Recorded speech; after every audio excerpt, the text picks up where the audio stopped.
ಕರ್ನಾಟಕದ ಎರಡನೇ ಹಾಗೂ ಕೊನೆ ಹಂತದ ಚುನಾವಣೆಗೆ ಮತದಾನ ಭರದಿಂದ ನಡೆಯುತ್ತಿದ್ದು, ಕಿತ್ತೂರು ಕರ್ನಾಟಕ, ಕಲ್ಯಾಣ ಕರ್ನಾಟಕ ಹಾಗೂ ಕೇಂದ್ರ ಕರ್ನಾಟಕ ಭಾಗದಲ್ಲಿ ಹೆಣ್ಣು ಮಕ್ಕಳು ಪರಸ್ಪರ ಸ್ಪರ್ಧೆಗೆ ಇಳಿದಿರುವುದು ವಿಶೇಷ.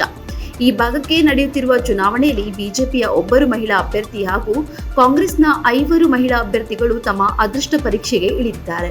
ಎರಡನೇ ಹಂತದ ಲೋಕಸಭಾ ಚುನಾವಣೆ ನಡೆಯುವ ಲೋಕಸಭಾ ಕ್ಷೇತ್ರಗಳ ಪೈಕಿ 5 ಕ್ಷೇತ್ರದಲ್ಲಿ ಮಹಿಳಾ ಅಭ್ಯರ್ಥಿಗಳನ್ನು ಕಣಕ್ಕಿಳಿಸುವ ಮೂಲಕ ಕಾಂಗ್ರೆಸ್ ಹೊಸ ದಾಖಲೆ ನಿರ್ಮಿಸಿದೆ.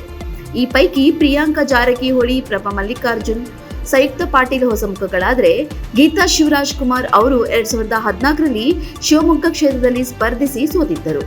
ಈಗ ಮತ್ತೆ ಗೆದ್ದು ಬರುವ ಛಲದಿಂದ ಕಣಕ್ಕಿಳಿದಿದ್ದಾರೆ. ಈ 5 ಮಂದಿಯೂ ಹಿರಿಯ ನಾಯಕರ ಮತ್ತು ಸಂಪುಟ ಸಚಿವರ ಹತ್ತಿರದ ರಕ್ತ ಸಂಬಂಧಿಗಳಾಗಿದ್ದಾರೆ ಎನ್ನುವುದು ಗಮನಿಸಬೇಕಾದ ಅಂಶ. ಡಾಕ್ಟರ್ ಪ್ರಭಾ ಮಲ್ಲಿಕಾರ್ಜುನ್ ದಾವಣಗೆರೆ ಕ್ಷೇತ್ರದಿಂದ ಕಣಕ್ಕಿಳಿದಿದ್ದಾರೆ.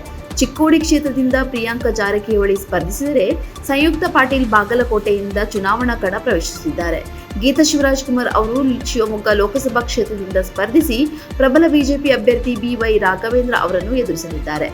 ದಾವಣಗೆರೆ ವಿಧಾನಸಭಾ ಕ್ಷೇತ್ರದಿಂದ ಚುನಾವಣಾ ಕಣಕ್ಕಿಳಿಯುತ್ತಿರುವ ಡಾಕ್ಟರ್ ಪ್ರಭಾ ಮಲ್ಲಿಕಾರ್ಜುನ್ ಅವರು ವೃತ್ತಿಯಿಂದ ವೈದ್ಯರಾದರೂ ರಾಜಕಾರಣವನ್ನೇ ಹಾಸು ಹೊದ್ದುಕೊಂಡಿರುವ ಪ್ರಸಿದ್ಧ ಶಾಮನೂರು ಶಿವಶಂಕರಪ್ಪ ಅವರ ಕುಟುಂಬದಿಂದ ಬಂದವರು. ಪತಿ ಮಲ್ಲಿಕಾರ್ಜುನ್ ಹಾಗೂ ಮಾವ ಶಿವಶಂಕರಪ್ಪ ಅವರ ಚುನಾವಣಾ ಪ್ರಚಾರದಲ್ಲಿ ಭಾಗಿಯಾಗಿ ರಾಜಕಾರಣದ ಅನುಭವ ಪಡೆದವರು. ಅವರೇ ಈಗ ಚುನಾವಣೆಗೆ ಇಳಿದಿರುವುದರಿಂದ ದಾವಣಗೆರೆ ಚುನಾವಣಾ ಕಣ ರಂಗೇರಿದೆ. ಇನ್ನು 4 ಬಾರಿ ಸಂಸದರಾಗಿ ಕೇಂದ್ರದ ಸಚಿವರು ಆಗಿದ್ದ GS ಸಿದ್ದೇಶ್ವರ್ ಅವರ ಪತ್ನಿ ಗಾಯತ್ರಿ ಸಿದ್ದೇಶ್ವರ್ ಅವರು ಬಿಜೆಪಿ ಅಭ್ಯರ್ಥಿಯಾಗಿ ಸ್ಪರ್ಧಿಸಿದ್ದಾರೆ. ಈ ಇಬ್ಬರ ಪೈಕಿ ಯಾರೇ ಗೆದ್ದರೂ ದಾವಣಗೆರೆ ಮಹಿಳಾ ಸಂಸದರನ್ನು ಪಡೆಯುವುದಂತೂ ಗ್ಯಾರಂಟಿ. ಚಿಕ್ಕೋಡಿಯಿಂದ ಕಣಕ್ಕಿಳಿದಿರುವ ಪ್ರಿಯಾಂಕಾ ಜಾರಕಿಹೊಳಿ ರಾಜ್ಯ ಸಂಪುಟ ಸಚಿವ ಹಾಗೂ ಮುಂಬೈ ಕರ್ನಾಟಕ ಭಾಗದ ಪ್ರಭಾವಿ ನಾಯಕ ಸತೀಶ್ ಜಾರಕಿಹೊಳಿ ಪುತ್ರಿ.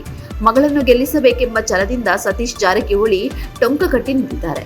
ಈ ಕ್ಷೇತ್ರ ಹಿರಿಕಿರಿಯರ ನಡುವಣ ಚುನಾವಣಾ ಕದನಕ್ಕೆ ಸಾಕ್ಷಿಯಾಗಿದೆ. ಪ್ರಿಯಾಂಕಾ ಅನುಭವಿ ರಾಜಕಾರಣಿ, ಬಿಜೆಪಿಯ ಅಣ್ಣಾ ಸಾಹೇಬ್ ಜೊಲ್ಲೆ ಅವರನ್ನು ಎದುರಿಸುತ್ತಿದ್ದಾರೆ.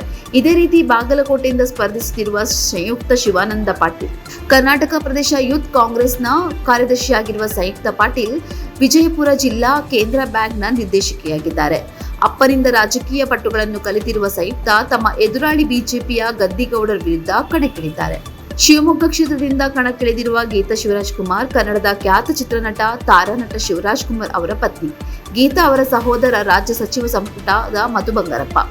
2014ರಲ್ಲಿ BS ಯಡಿಯೂರಪ್ಪ ವಿರುದ್ಧ ಜನತಾದಳದಿಂದ ಸ್ಪರ್ಧಿಸಿದ ಗೀತಾ ಶಿವರಾಜ್ಕುಮಾರ್ ಅವರು 3.65 ಲಕ್ಷ ಮತಗಳ ಅಂತರದಿಂದ ಸೋತಿದ್ದರು. ಆದರೆ ಈ ಬಾರಿ ಗೀತಾ ಶಿವರಾಜ್ಕುಮಾರ್ ಅವರಿಗೆ ಆಡಳಿತಾರೂಢ ಕಾಂಗ್ರೆಸ್ ಸರ್ಕಾರ ಬೆಂಬಲದ ಜೊತೆಗೆ ಕನ್ನಡ ಚಿತ್ರರಂಗದ ನೆರವು ಸಿಕ್ಕಿದೆ. ಉತ್ತರ ಕನ್ನಡ ಕ್ಷೇತ್ರದಿಂದ ಕಣಕ್ಕಿಳಿದಿರುವ ಅಂಜಲಿ ನಿಂಬಾಳ್ಕರ್ ಅವರು ಕಾಂಗ್ರೆಸ್ನ ಅಧಿಕೃತ ವಕ್ತಾರರು. 2018ರಿಂದ 2023ರವರೆಗೆ ಬೆಳಗಾವಿ ಜಿಲ್ಲೆಯ ಖಾನಾಪುರ ಕ್ಷೇತ್ರವನ್ನು ಪ್ರತಿನಿಧಿಸಿದ್ದರು. ವೃತ್ತಿಯಿಂದ ವೈದ್ಯೆಯಾಗಿರುವ ಅಂಜಲಿ ನಿಂಬಾಳ್ಕರ್ ಇತ್ತೀಚೆಗೆ ರಾಜಕೀಯವನ್ನು ವೃತ್ತಿಯನ್ನಾಗಿ ಸ್ವೀಕರಿಸಿದ್ದಾರೆ. ಅಂಜಲಿ ಅವರ ಪತಿ IPS ಅಧಿಕಾರಿ ಹೇಮಂತ್ ನಿಂಬಾಳ್ಕರ್.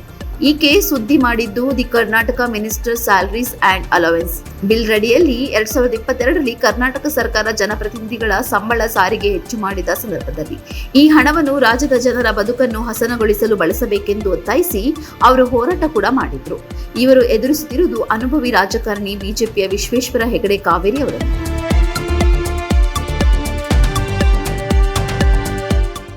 ಹೆಚ್ಚಿನ ಸುದ್ದಿ ಅಪ್ಡೇಟ್ಗೆ ಈಗಲೇ the federal Karnataka YouTube page ಅನ್ನು ಸಬ್ಸ್ಕ್ರೈಬ್ ಮಾಡಿ.